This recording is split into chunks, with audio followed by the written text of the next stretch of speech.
Welcome to Gleaning the Scriptures.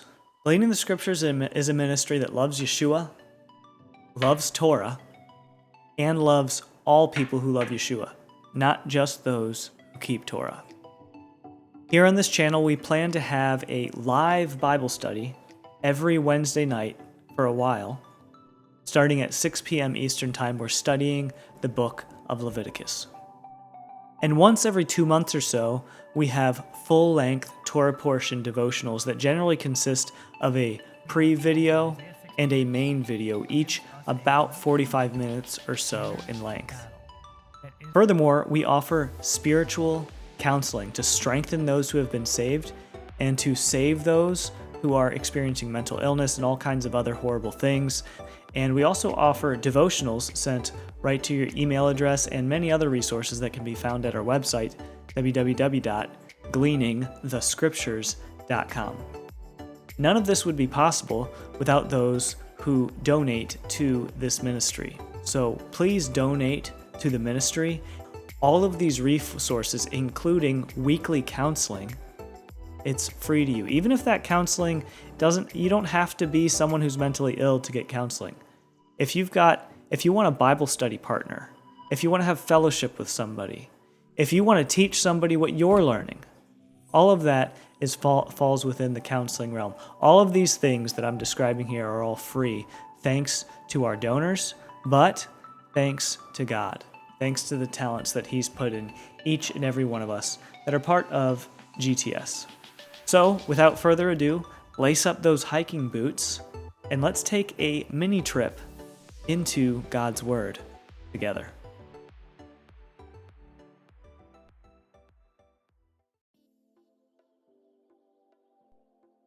Now, I'm not sure how much I'm going to be preaching on this subject in my lifetime, because I'm not sure if my lifetime is going to see the Hebrew Roots Messianic movement finding any traction in this subject at all. But I know that at some point before Yeshua returns, we will find traction in this subject. And it is an organized hierarchy that is working as it should. I'm going to give you a few examples of how we can all work to improve in this department. All of us have gifts from God. I'm a teacher. Some others are teachers. We all like to behave like we're teachers, but not all of us have been given the gift of teaching, and we need to listen to our teachers. You've studied your word, and that gives your teachers the ability to teach deep things, because we don't have to waste much time giving you the foundation that you already have. But beyond the foundation, you need to listen to those who have been anointed by God, not institutions, but God, to teach. Now, we also have worship leaders and administrators and shepherds and healers. Each one of these different gifts have what I call a mantle of authority.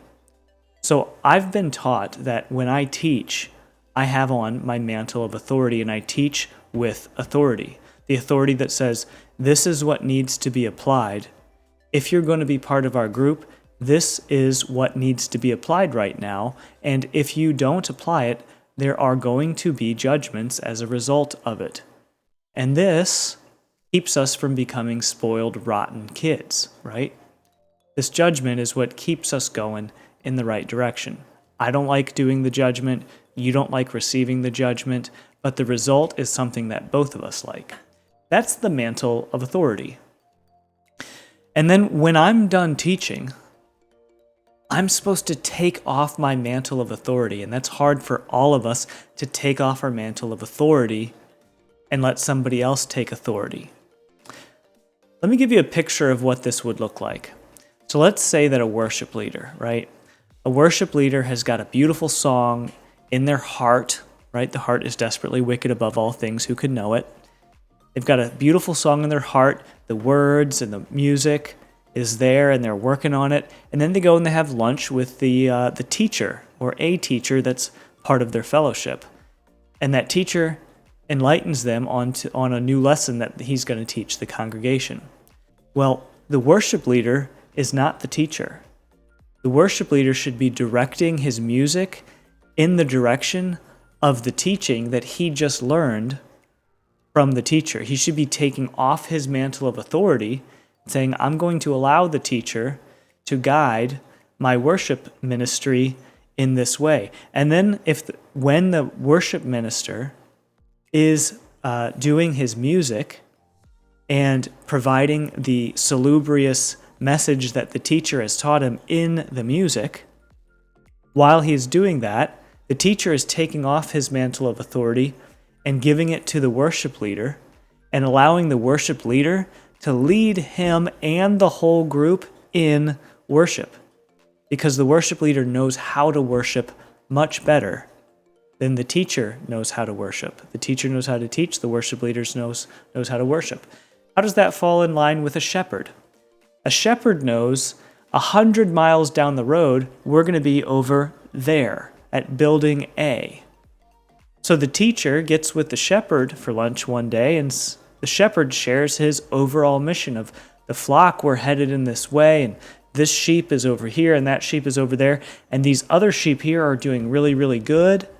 The teacher can take that information to encourage the sheep that are staying put where they're supposed to be, and discipline the sheep that are going cattywampus and off into other places, and discipline them with the teaching that they need to bring them back in line. Furthermore, he can set up his teachings saying like, all right, we're headed in this direction. I was going to set up a teaching that was going that way, but that doesn't work because my shepherd is saying that we as a flock are headed this way. So I need to cater my teachings in such a way that benefits the direction that the flock is going. You see how the mantle of authority is something that is moved around. We need this in our fellowships. We need to learn when to put down our mantle of authority. We need to learn when to take up our mantle of authority. And our leaders need to be held accountable, but they also need to be listened to. And when we don't get our way, when something's happening that's going differently than what we had visioned, we need to drop our vision. And we need to say, I don't get what I want here. I don't get what I want. No matter how small or how big what you want is, you don't always get what you want. For the sake of the whole, moving forward in the right direction, learning the right teachings.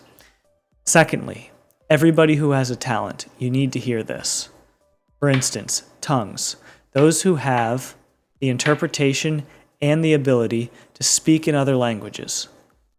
You need to recognize that God has given you a beautiful, beautiful gift, but He's given you that gift flawed. Me as a teacher, I am a flawed person, and I'm also a flawed teacher.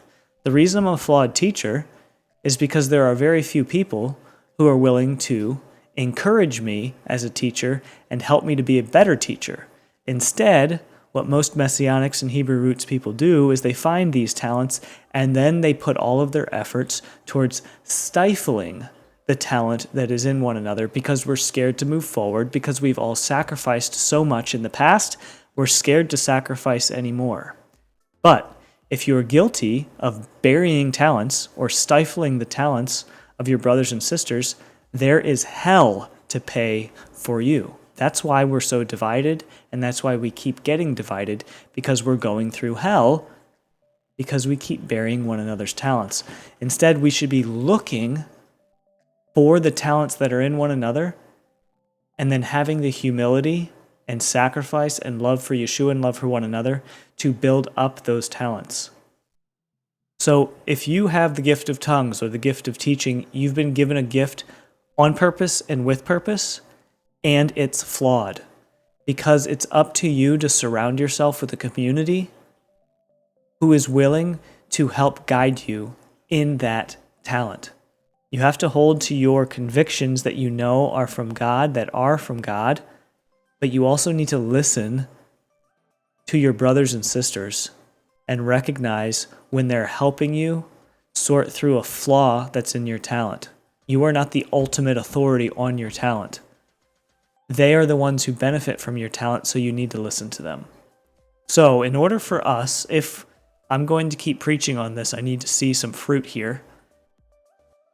If we as a whole are going to move forward, we need to recognize this hierarchy that isn't a perfect triangle, but it involves everybody's talents all working together. We need to learn to put on and take off our mantles of authority. We need to learn to listen to the others who are in authority and let them guide our talent.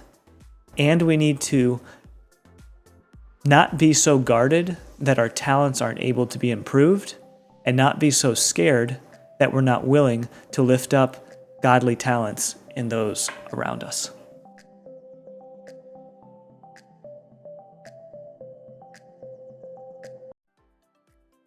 My friend, I hope that the information in this video has bolstered you and encouraged you and corrected you to a degree that's going to better your life. I hope that you have been humble enough to receive it, and I hope that you find creative ways to take this information and implement it into your system of morals and values, bringing you closer to God and closer to displaying His image properly and helping you better understand His word, rightly dividing the word of truth. If it has done this for you and you're hungry for more, check out more videos. They'll be popping up here soon at the very end. And you can also go to the website, www.gleaningthescriptures.com. If you're interested in talking with me personally or having spiritual counsel, those things can be, you can find ways to do that on the website. You can also find written devotionals and these videos. You can also find all of the Torah commands written out one by one. And you can also find Bible studies in PDF form on that website. And there's also the opportunities for you to donate can also be found on that website, which help me out a lot. Any amount of money, monthly or one-time donation, goes a long, long way to let me know that you care. Plus, you know that God's going to bless you for your generosity. If you're not in a position to donate, I fully understand. Many of us have sacrificed so much that we really are not in a position to donate. Trust me, I know what it's like to be there, and I am there from time to time myself. But if you can donate, it is really helpful. And if you can't, then don't be stingy with helping God's mission in the digital world. Like this video, subscribe, that is free, and it helps out so much. You can also leave a comment in the comment section about what you thought about this video. Let your voice be heard, whether you liked it or didn't like it. How am I going to know how you are responding to these videos if I'm not getting some comments? So let your voice be heard. It helps me to direct my teachings and the direction of this channel. Furthermore, if you really did like this video and you want to make sure that these videos, when they come out, don't get lost in the sea of your news feed, just hit the notification bell. That sends a notification directly to your phone if you set the settings right every time that a new video is put out. That way you're receiving real-time teachings when they come out, when you need to hear them most. So most of all, I want you to know that you being here is an encouragement to me. Thank you for clicking on my video. Thank you for being part of this community, and thank you for growing with us today. Shalom. Until next time, God bless the work of your hands. Stay strong and stay true to the word, even when it's hard. You'll be so glad that you did.